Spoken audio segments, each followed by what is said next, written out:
What is going on, everybody? It's your boy John, and welcome back to Gearbox. So today we have a very, very special video for you.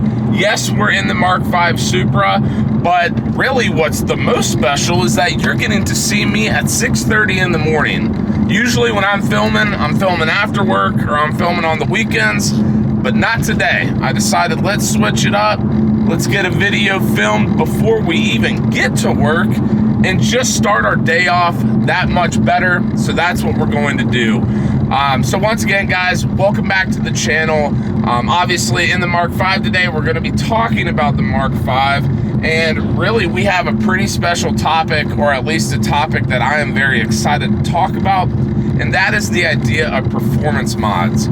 So if you are new to this channel, you might recall that really at this point with this car, all we really have done is a duckbill, carbon fiber spoiler, and then we have some Graham Light 57 wheels with some Michelin Pilot Sport 4S tires. Now, both of those mods are great in their own, way, but at the end of the day, they're really just aesthetic, and let's be honest, that's what they are.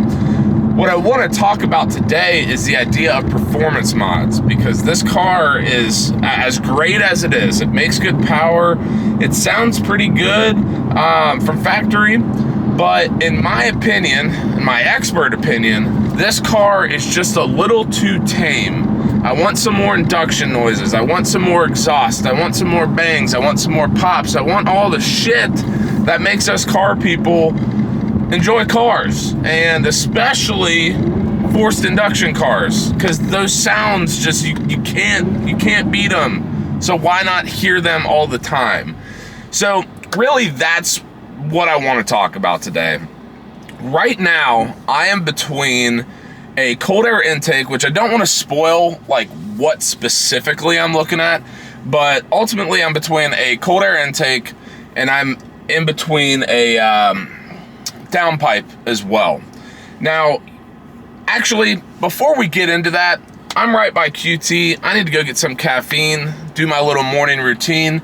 So we'll get back into the explanation once we get some caffeine in us. All right, y'all, I actually lied to you. We went with a Liquid Death. If you haven't had this shit before, you are missing out. But it's basically a glorified sparkling water, LaCroix, whatever the hell you want to call it. Anyway, who cares? Back to the topic at hand. So, I forget where I left off, but we are between a cold air intake and we are, also considering a downpipe. Now, really where my head is at this point in time is, as much as I would love for the exhaust to be a little more spicy and give a little more oomph while driving, I think it would behoove us to skip out on the cold air intake side of things before getting the exhaust, and here's why. So one, a cold air intake will basically allow me to get the forced induction noises that I'm looking for while, I don't know, not being difficult to install, not needing a tune, not doing any of that shit. Where the downpipe gets interesting is that you need a tune, which is not a problem. If you've been following this channel for a while, I got my 2019 WRX tuned 2 or 3 times. I don't mind doing that, but in my opinion, if we're gonna get it tuned, we wanna have a cold air intake on it first, so that way when we tune it for the downpipe, theoretically there's more airflow into the engine and we can make more power. And yes, I understand that a cold air intake by itself does not make more power, okay? I'm not an idiot. But I would rather do the order of operations rather than get the downpipe, tune it, and then be like, oh yeah, by the way, here's a cold air intake, Mr. B58, and then essentially have to tune it again. I don't know. That's just where my head's at right now, and maybe you guys are like, John, you're such an idiot. Why aren't you doing this performance mod first? And I'm totally open to that. If you have suggestions, if you have comments, drop them down below, guys. Like, I'm really new to this platform, and not only am I new to this platform, but I don't really have anyone outside of like the YouTube community or the online forums that I know and I can lean on to help kind of steer me where I need to go. Like, I'm kind of flying blind at this point, which is fine. I actually enjoy doing that and like learning shit for myself. But this platform is 100,000 million% different than the WRX. Like, head and shoulders above that platform. It's way different than the platform. There's just a lot going on, and it's kind of hard to navigate, to be honest with you. So with that being said, once again, if you have any suggestions, if you have anything else that you'd want me to do, drop them in the comment section down below.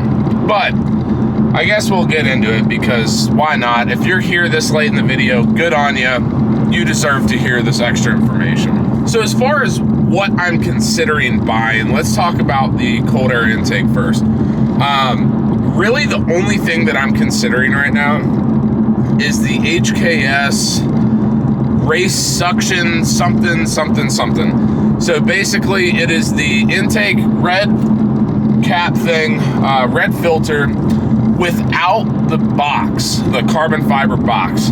I personally don't want to spend close to $2,000 on an intake, where I could spend $800 on the actual intake itself and not spend the additional $1,200 on a carbon fiber box. Now, if I got the intake, down the road, if my heart so desired, I could go ahead and I could buy the box, install it, and then it's no different than buying the box, you know, the first time around.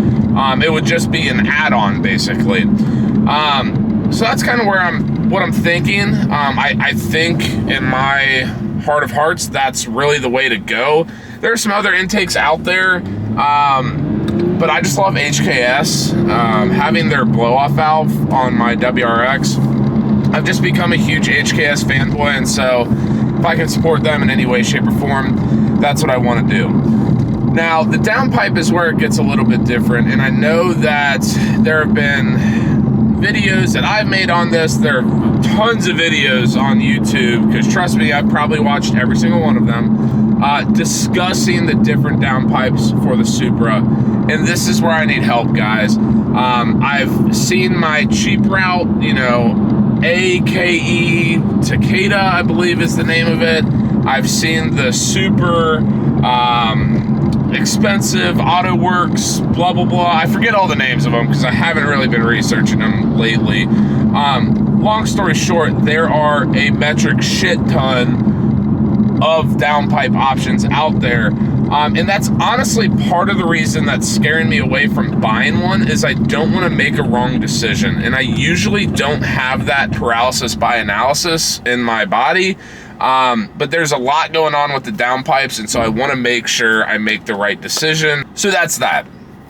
Anyway, guys, that is going to do it for today's video. I hope, seeing the title and thumbnail, you guys are getting excited. This build's really getting started, and I am very, very excited myself. I absolutely love this car, but I am excited to wake her up a little bit and I don't know, just have some more fun with it and experience the true bliss of a turbocharged 6-cylinder engine. It's just, I love it. I can't wait. So, with that being said, guys, as I mentioned earlier, if you have any questions, comments, or concerns, drop them in the comment section down below.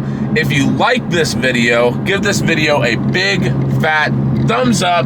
And as always, guys, this is important. I want you to hit subscribe and hit the notification bell, and I'm not just gonna leave it there, because that's what I always do. I checked my YouTube analytics the other day, and I think it's like 97.6% of people that watch this channel are not subscribed. 2.4, 2.6, I forget what number I just threw out there. 2.6 people, or percent of people, are subscribed watching this channel. We need to get that number up. So the only way you can do that is hit subscribe, hit the notification bell. You know the drill. And until next time, peace. 留在自己那张脏乱的床，手摆好姿态对我装上了。